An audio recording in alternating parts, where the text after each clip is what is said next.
President Cyril Ramaphosa will no longer attend the high-level discussions around the ongoing conflict in the Democratic Republic of Congo. That meeting is taking place on the sidelines of the 38th African Union Summit in Ethiopia. Instead, International Relations Minister Ronald Lamola will be present at the gathering. Ramaphosa is only expected to arrive in Addis Ababa on Saturday for the election of a new AU Commission chairperson. At the same time, DRC President Felix Tshisekedi is in Munich, which means he will also not be present at the discussions. Newzroom Afrika's Ziyanda Ngcobo is at the AU headquarters in Addis Ababa and joins us now live.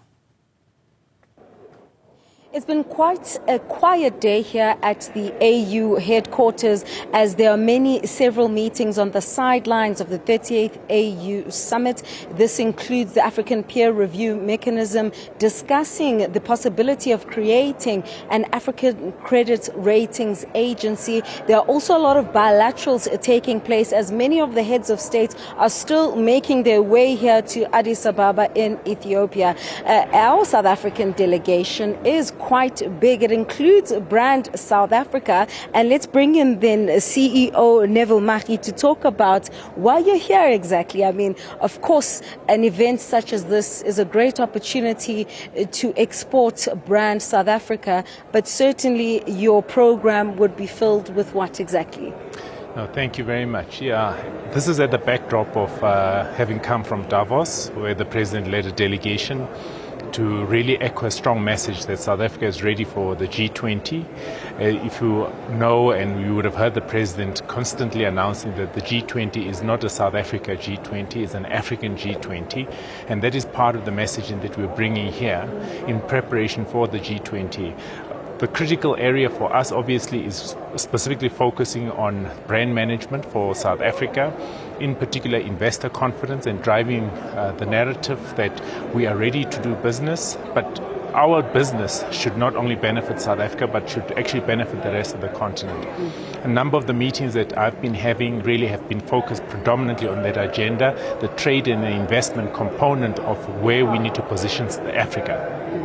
G20 is an important event for us, and there are many events leading up to the Heads of State Summit later in November. As Brand South Africa, how are you positioning the theme of sustainability, equality, etc.?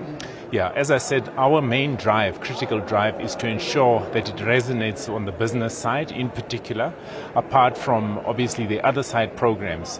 So you would understand that with G20, it's mostly specifically dealing with policy and where are we placed within the policy from an investment perspective. We are engaging with a lot of youth formations because it's important that the youth get to benefit. Women-led businesses. So those are the critical areas that we are driving as Brand South Africa.